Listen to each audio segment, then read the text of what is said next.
Halo semua, nama saya Kristabel Florencia dari jurusan Accounting Universitas Ciputra, Surabaya. Hari ini saya akan menjelaskan cara untuk membuat jurnal penyesuaian, buku besar dan juga neraca saldo dari lanjutan soal yang kemarin di video kemarin. Untuk jurnal penyesuaian, saya akan jelaskan dengan cara otomatis dari Microsoft Excel. Untuk membuat jurnal, kami langsung aja bisa blok akun debit dan akun kreditnya. Ini biar kita nggak usah ketik ulang-ulang terus akun-akunnya. Jadi kita bisa langsung cari dari sel ini. Jadi yang pertama di blok akun debit dan kreditnya, lalu pergi ke data validation, allow-nya list, source-nya ke database. Database ini isinya semua akun yang digunakan untuk menulis dan membuat jurnal tersebut. Nah, di akun full-nya juga pergi ke data validation, allow-nya allow list, source-nya dari database yang tadi. Nah, akun full ini sangat digunakan untuk membuat jurnal buku besar dan juga neraca saldo. Oke, yang pertama sisa perlengkapan pada tanggal 31 Januari 2020 ada 250.000. Karena perlengkapannya berkurang, maka beban perlengkapannya masuk ke debit. Mengapa beban perlengkapan ini masuk ke debit? Karena beban itu berkurang di ekuitas sehingga masuk ke akun debit. Lalu akun kreditnya karena perlengkapannya berkurang dan perlengkapan itu aset, bila aset berkurang masuk ke kredit sehingga perlengkapannya masuk ke akun kredit. Nah, untuk nominalnya karena sisanya 250.000 dan perlengkapannya hanya ada satu transaksi saja pada tanggal 4 Januari yaitu 400.000 sehingga perlengkapan yang dipunya atau dimiliki oleh perusahaan ini adalah 400.000. Sehingga beban penyusutan perlengkapannya adalah 400.000 dikurang 250.000 sisanya yaitu 150.000. Dan perlengkapannya berkurang sebesar 150.000 juga. Untuk keterangannya adalah perlengkapan yang sudah terpakai.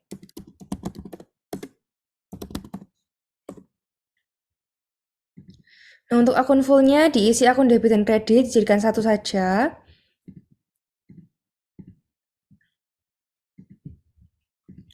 Next, untuk yang B, premi asuransi yang sudah terpakai selama tahun berjalan adalah 300.000. Nah, premi asuransi ini, karena asuransi juga yang dipunya untuk dari perusahaan ini adalah 1 juta pada tanggal 26 Januari ini saja transaksi untuk asuransinya, maka yang masuk ke akun debit adalah beban asuransinya karena beban asuransi itu berkurang pada ekuitas sehingga masuk ke akun debit. Nah, untuk akun kreditnya adalah asuransi yang dibayar di muka. Karena asuransinya ini udah dibeli, maka adalah aset dari perusahaan tersebut. Bila aset berkurang, maka masuk akun kredit. Nah, untuk debit beban asuransinya adalah karena ini menyusutnya sebesar 300.000 yang sudah terpakai, maka langsung aja dimasukkan 300.000 untuk nominal debit dan kreditnya. Keterangannya adalah asuransi terpakai.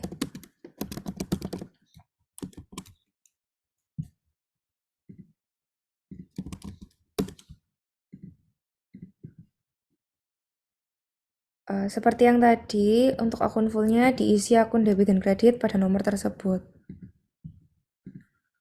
Oke, next yang C, penyusutan peralatan selama tahun berjalan, yaitu 50.000. Karena ini tidak diberitahu sisanya, jadi ini penyusutannya. Jadi untuk akun debitnya adalah beban penyusutan. Lalu untuk akun kreditnya adalah peralatan. Karena peralatan adalah aset dan kalau aset berkurang masuk ke kredit sehingga peralatan masuk ke kredit. Sebesar karena penyusutannya tadi sudah diketahui, maka kita bisa langsung isi 50.000. Untuk keterangannya adalah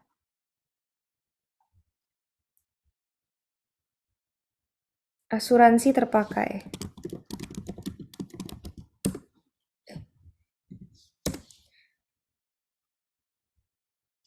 Beban penyusutan peralatan.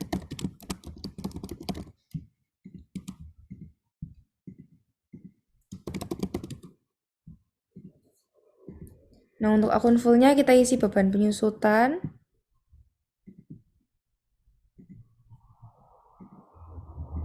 Dan juga peralatan. Next untuk D, gaji yang terutang tetapi belum dibayarkan pada 31 Januari 2020 sebesar 50.000. Karena bertambahnya itu ke beban upah, karena beban upah itu merupakan pengurangan pada ekuitas sehingga masuk ke akun debit. Dan akun kreditnya adalah utang upah karena utangnya bertambah atau liabilitasnya bertambah. Sehingga masuk ke akun kredit karena kalau utang atau liabilitas bertambah itu masuk ke akun kredit. Sebesar 50.000.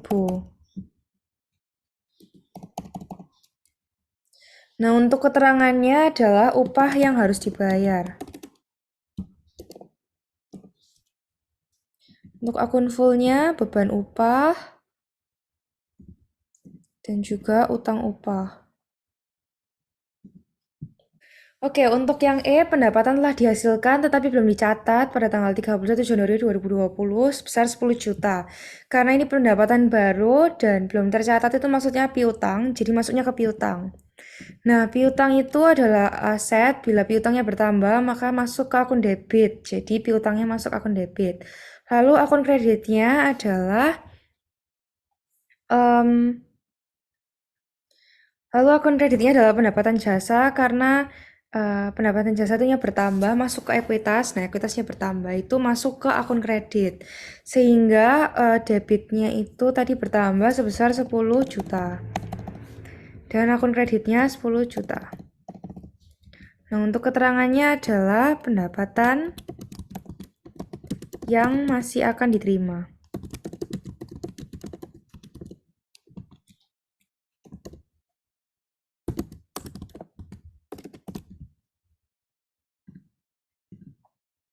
Untuk akun fullnya piutang usaha dan juga pendapatan jasa.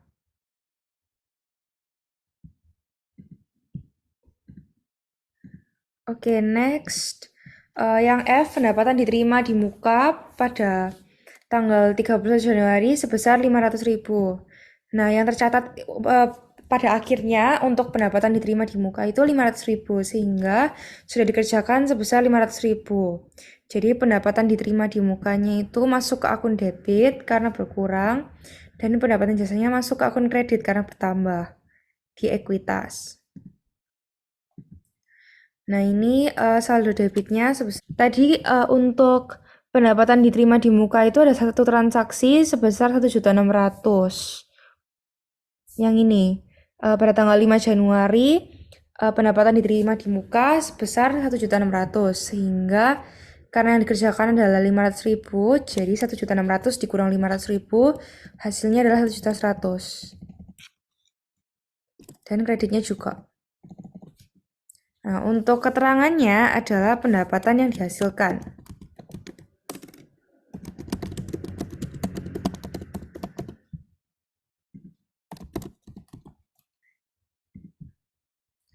Nah, untuk akun fullnya adalah pendapatan diterima di muka dan pendapatan jasa.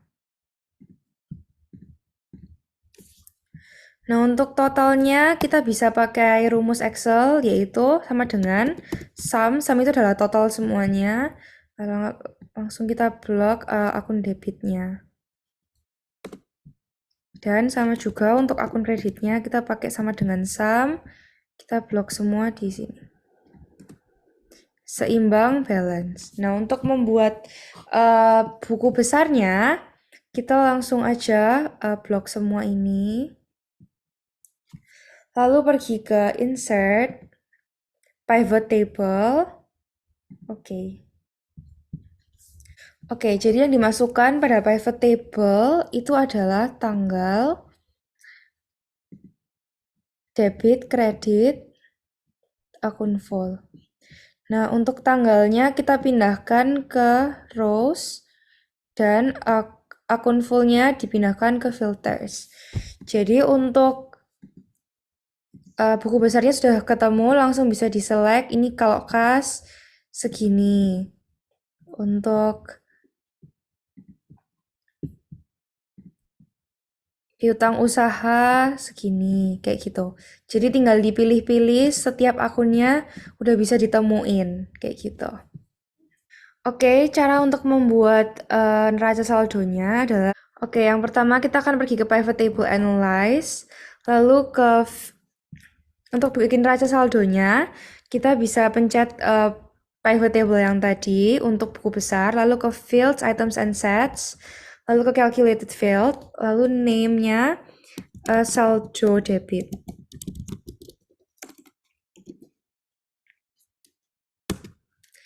Nah, untuk saldo debit ini, kita akan membuat formula dan satu kolom khusus untuk saldo debit dari setiap akun. Nah, formulanya adalah jika atau if debitnya lebih besar daripada kredit, maka debit dikurangin kredit. Namun, jika debitnya lebih kecil, maka diganti dengan 0. Kita add, terus oke. Oke, satu lagi ya kita akan buat di Pivot Table Analyze, Fields, Items, and Sets, lalu pencet ke Calculated Field, saldo kredit. Nah, untuk formulanya if sama dengan if, yang ini berbeda, kebalikannya yang tadi, yaitu debit lebih kecil daripada kredit, maka kredit dikurangin debit. Jika kreditnya yang lebih kecil, maka diganti dengan 0. Kayak gini. Nah, untuk membuat raca saldonya, kita bisa copy, lalu pergi ke sheet baru, kita paste.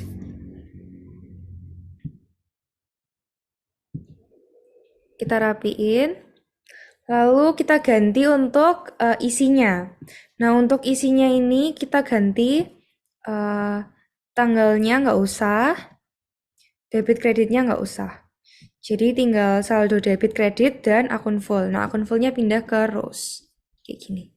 Nah, untuk mengetahui totalnya, kita bisa isi sendiri dengan cara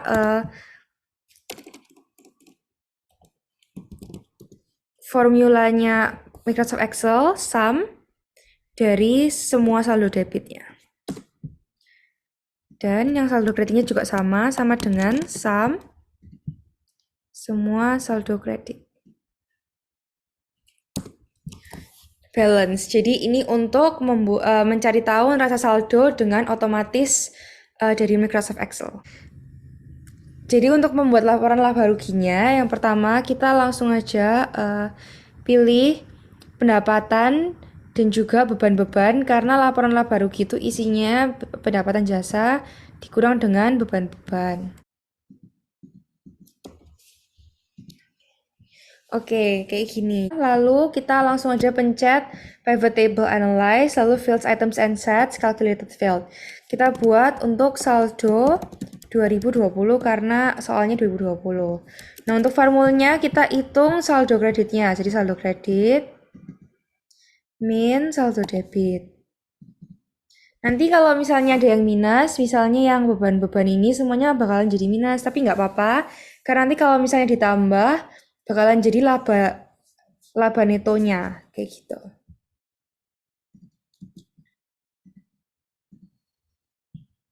Nah, hasilnya jadi kayak gini. Ditemukan untuk laba netonya, kita bisa ganti di sini. 8.925.000 untuk laba netonya. Oke, selanjutnya untuk laporan ekuitas pemiliknya, kita langsung aja dengan manual mengisi sesuai dengan format dari laporan ekuitas pemilik. Kita merge laporan ekuitas pemilik. Nah, yang pertama adalah modal 1 Januari.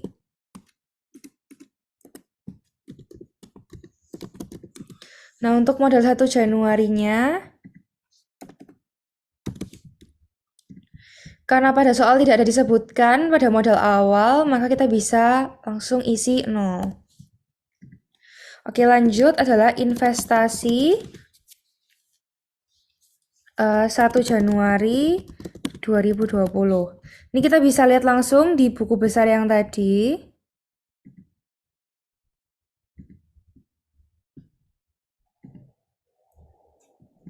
Di akun modal. ada investasi sebesar 10.500.000. Nah, kita bisa masukkan 10.500.000. Oke. Lanjut adalah laba neto bulan Januari 2020. Ini kita langsung aja sama dengan yang tadi ini yang kita sudah hitung. Oke, lanjut dikurangi prive. Kita lihat lagi di akun yang tadi ke prive.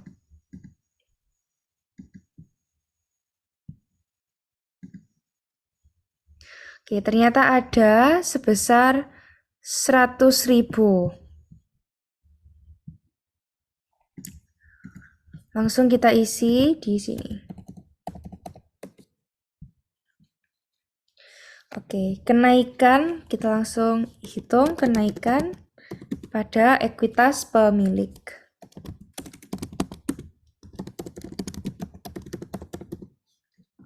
Caranya sama dengan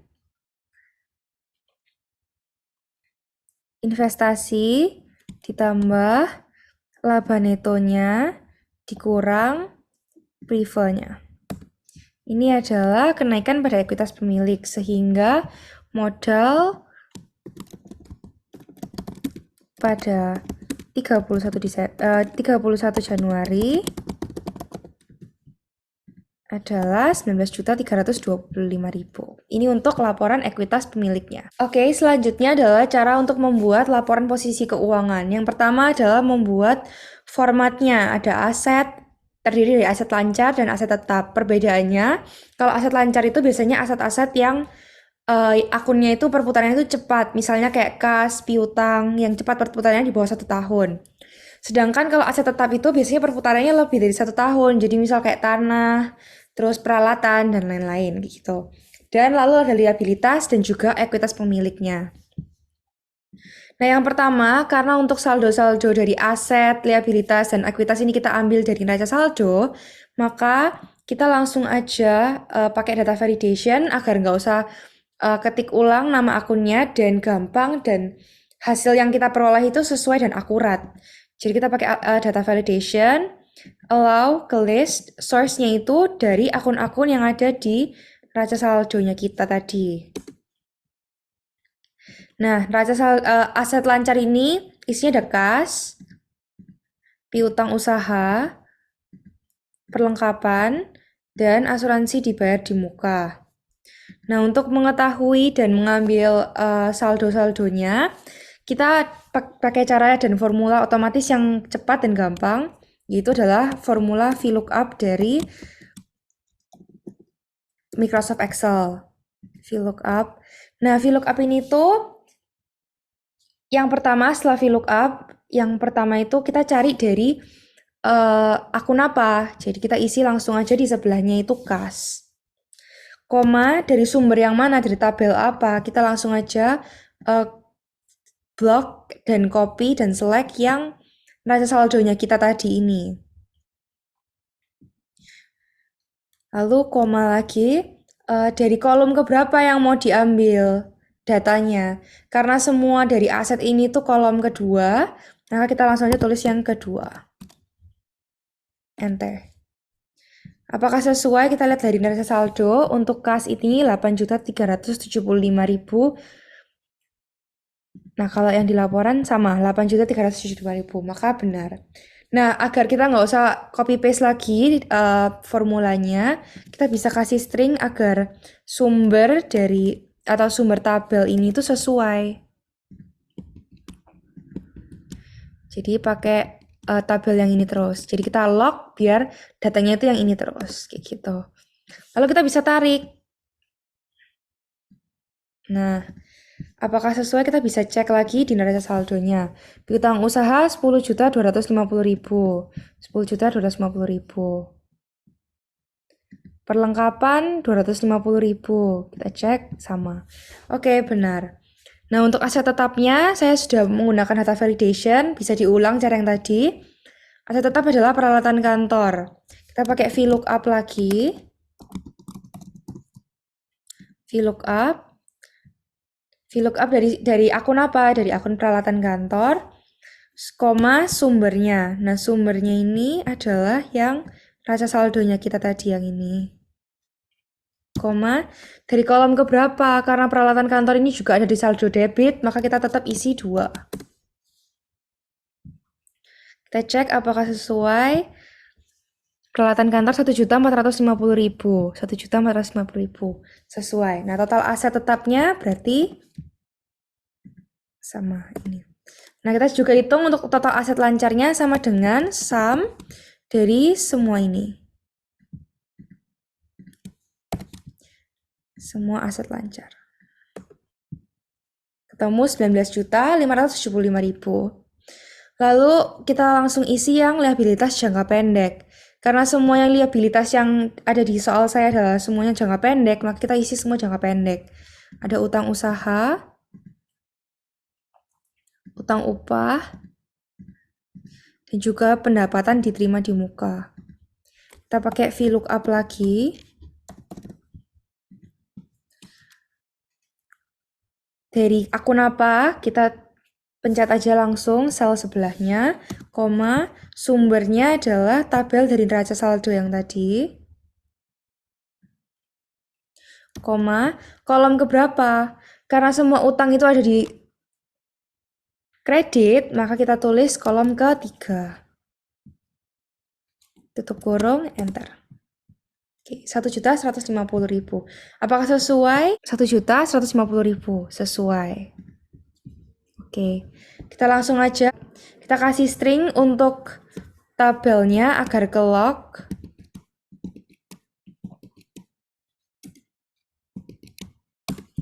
Lalu kita tarik formulanya agar sesuai.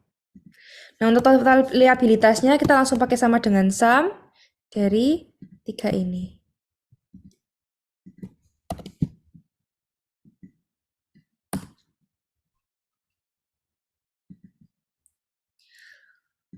Lalu untuk ekuitas pemiliknya kita pakai modal.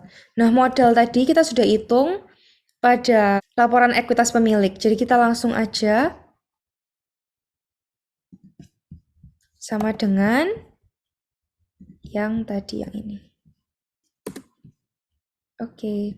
Nah, lalu kita langsung aja hitung dari total liabilitas dan ekuitas sama dengan total liabilitas ditambah modal. Nah, ini kita harus samakan dan balancekan dengan total asetnya. Nah, tadi total asetnya berapa? Total aset lancar ditambah total aset tetap. Nah, seimbang.